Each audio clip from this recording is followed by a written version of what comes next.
Hello, South Bend.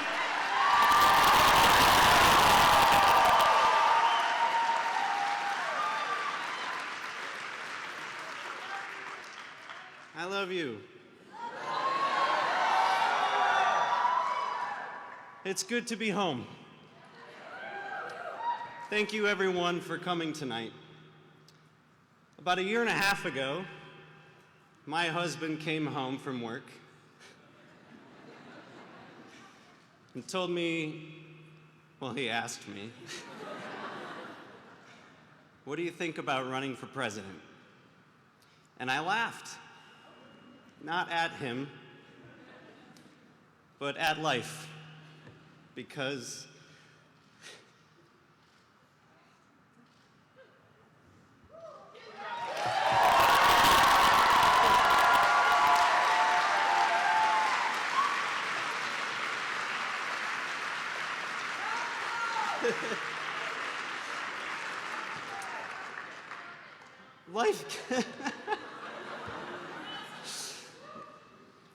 life gave me some interesting experiences on my way to find Pete. And after falling in love with Pete, Pete got me to believe in myself again.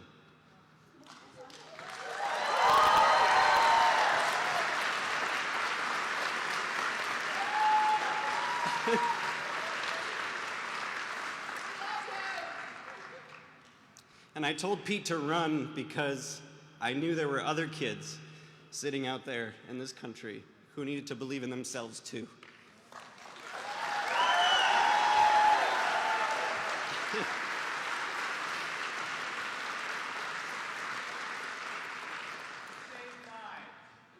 Yes, we did.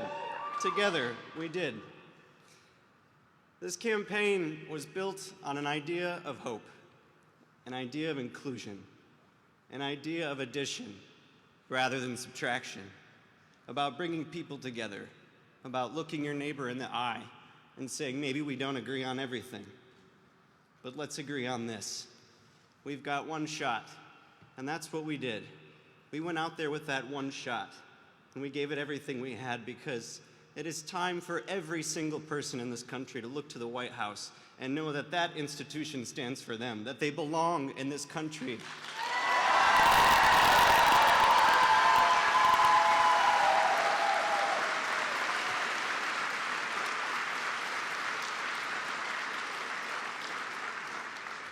It has been an honor and a privilege to share my husband with the rest of this country. You're so welcome. And I am so proud that the same person you saw on the debate stage, the same person you saw at a town hall, is the same person that comes home to me every night.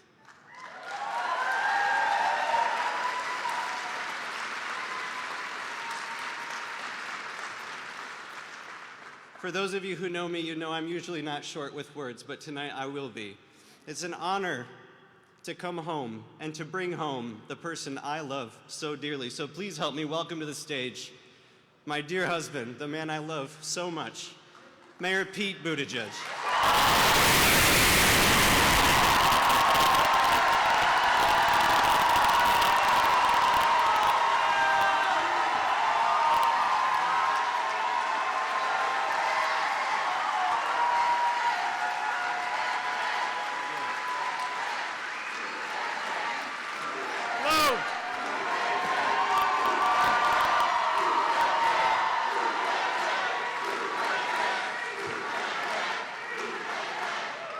Thank you so much. We love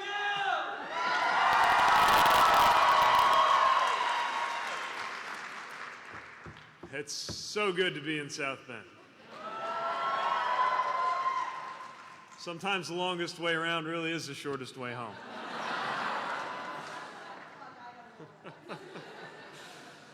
Here we are. In the last few years, America has faced enormous challenges, from an economy in transition to a climate on the brink, to a president sowing chaos and discord across the very country he is responsible for uniting. And for many Americans, these challenges have amounted to a call to action. And so, like so many others, I thought deeply about what I could do to make a difference, what I could do to make myself useful. And it was in that spirit, with your help, that a year ago we launched our campaign for the American presidency. We began this unlikely journey with a staff of 4 in a cramped office right here in South Bend, Indiana, right down Washington Street. No big email lists, no personal fortune. Hardly anybody knew my name, and even fewer could pronounce it. But South Bend showed everybody what to do. First name Mayor, last name Pete, so nobody got confused.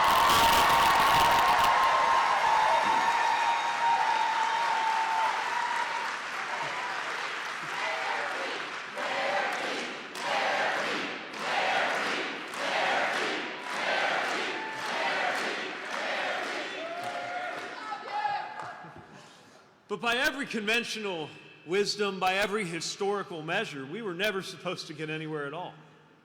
And then, as I said, that roller coaster February night a few weeks ago when Iowa shocked the nation, along that way, an improbable hope became an undeniable reality.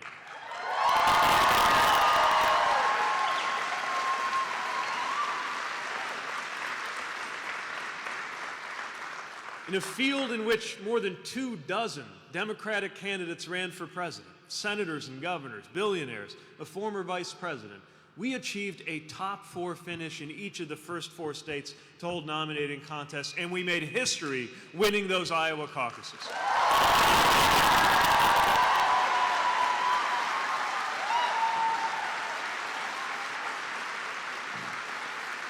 And all of that, it came about thanks to your support. Thanks to the power of this campaign's vision in your hands. It proved that Americans really are hungry for a new kind of politics, rooted in the values that we share. In cities, in suburbs, in rural communities, in crowds that spilled out of venues from Salt Lake City to Raleigh to Arlington, we saw Americans ready to meet a new era of challenge with a new generation of leadership. We found countless Americans ready to support a middle-class millennial mayor from the industrial Midwest, not in spite of that experience, but because of it, eager to get Washington to start working like our best-run communities and towns.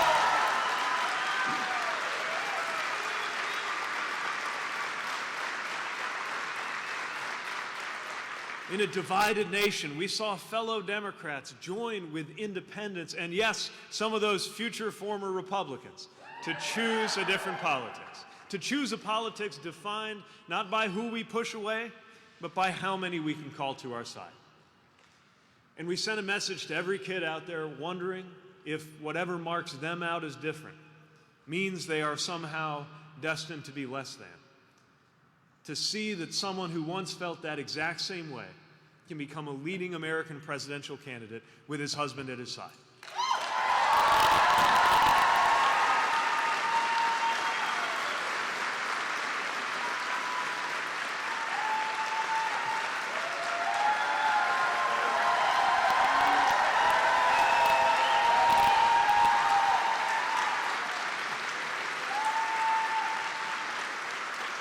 We got into this race for a reason.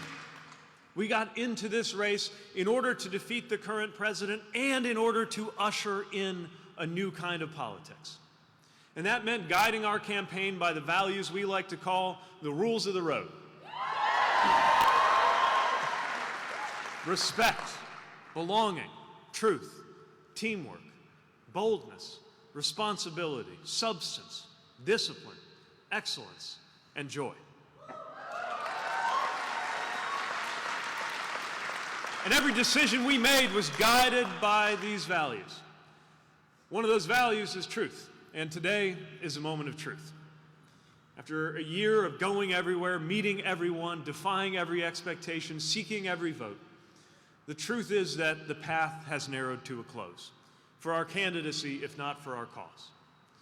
And another of those values is responsibility. And we have a responsibility to consider the effect of remaining in this race any further. Our goal has always been to help unify Americans to defeat Donald Trump and to win the era for our values.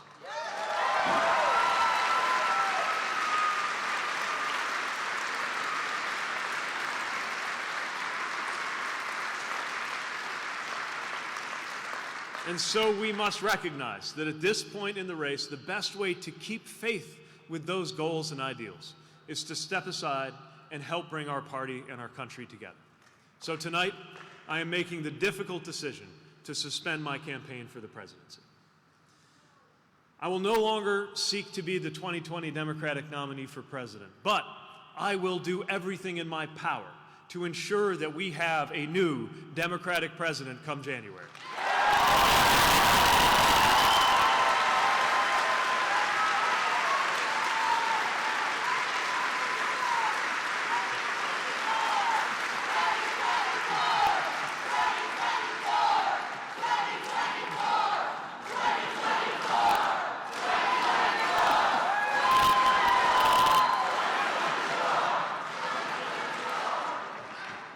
We have to, because every time this president brings partisan politics into the management of a deadly serious pandemic, or purges officials who honored their oaths of office by telling the truth, or cloaks in religious language an administration whose actions harm the least among us, the sick and the poor, the outcast and the stranger, we are reminded just how urgent it is that we change who is in the White House. We cannot afford to miss this moment.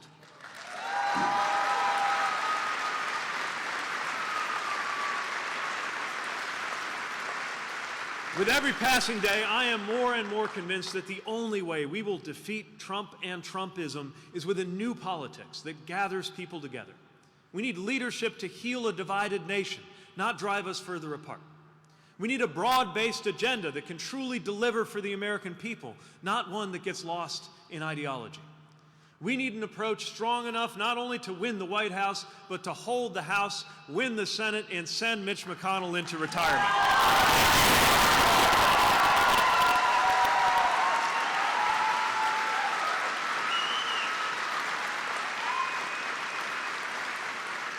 And that broad and inclusive politics, that is the politics that we have attempted to model through this campaign. That, I believe, is the way forward for our eventual nominee. So I urge everyone who supported me to continue in the cause of ensuring that we bring change to the White House and working to win the absolutely critical down-ballot races playing out across the country this year.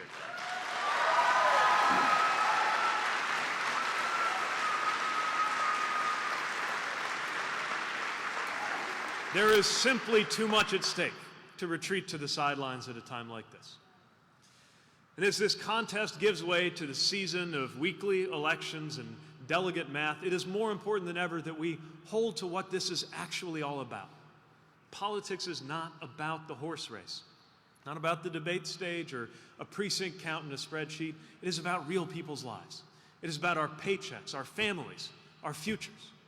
We can and must put the everyday lives of Americans who have been overlooked for so long back at the center of our politics. And every story that became part of this campaign helped show us why and how we do just that. Yeah.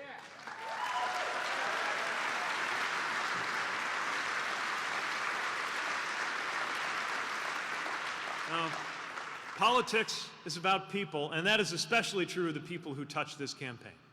To my competitors in a historically diverse field, those who have stepped aside and those still competing, thank you for demonstrating what public service can be.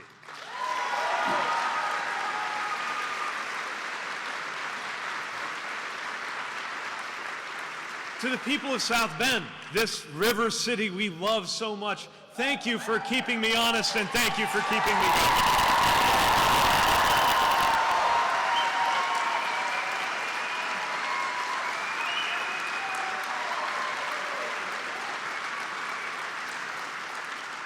And to our Pete for America family, I cannot express how grateful I am to every staffer, every volunteer, every supporter who believed in what we were building.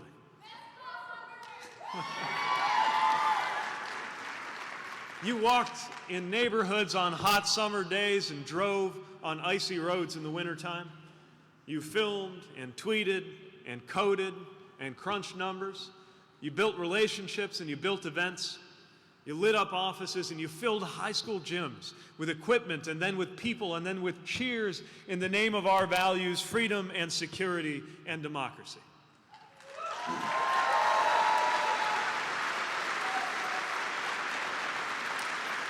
our contributors. So many of you dug deep to fuel this campaign. Nearly 1 million grassroots supporters who sacrificed financially so that this message of hope and belonging could reach every corner of this country. Thank you for what you gave to make this possible.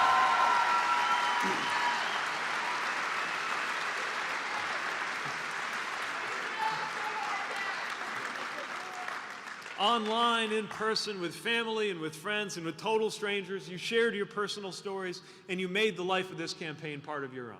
What you did and the way you did it was how we could show, not just tell, the kind of campaign we could be and the kind of country we will build.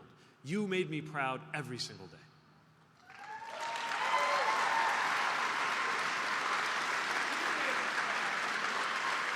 And last, I want to thank my own family. My mom, who not only helped raise me, but put her love of language into work, answering letters for the campaign.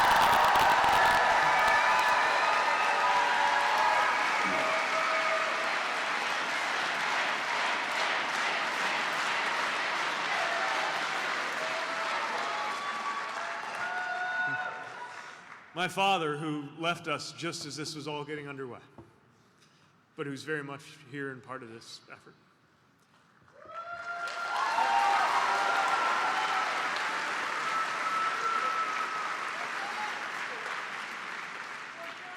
And to the guy who took a chance on a first date with somebody all the way in South Bend, Indiana, and never looked back, Chasten, I can't wait to spend the rest of my life with you.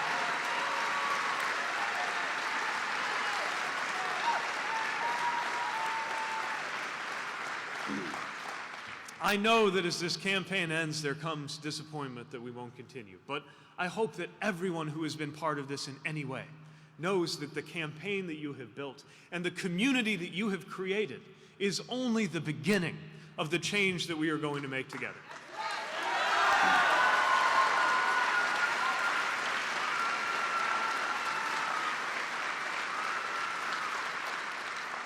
My faith teaches that the world is not divided into good people and bad people, that all of us are capable of good and bad things. Today, more than ever, politics matters because leaders can call out either what is best in us or what is worst in us, can draw us either to our better or to our worst selves. Politics at its worst is ugly, but at its best, politics can lift us up. It is not just policy making, it is moral, it is soulcraft. That is why we were in this.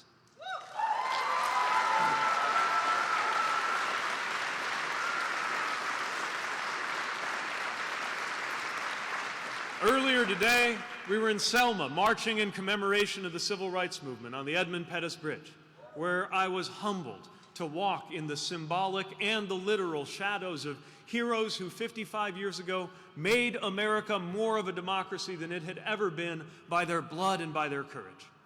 And seeing those moral giants made me ask what we might achieve in the years now at hand, how we might live up to the greatest moral traditions of political change in this country. It made me wonder how the 2020s will be remembered when I am an old man. I firmly believe that in these years, in our time, we can and will make American life and politics more like what it could be. Not just more wise and more prosperous, but more equitable and more just and more decent.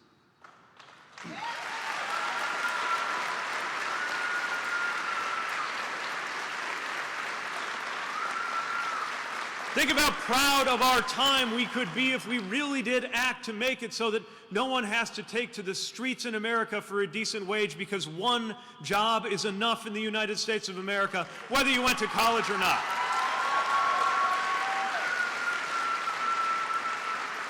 Imagine how proud we would be to be the generation that saw the day when your race has no bearing on your health or your wealth or your relationship with law enforcement in the United States. What if we could be the ones to deliver the day when our teachers are honored a little more like soldiers and paid a little more like doctors? What if we were the ones who rallied this nation to see to it that climate would be no barrier to our children's opportunities in life? The chance to do that is in our hands. That is the hope in our hearts. That is the fire in our bellies. That is the future we believe in. A country that really does empower every American to thrive, and a future where everyone belongs. Thank you for sharing that vision.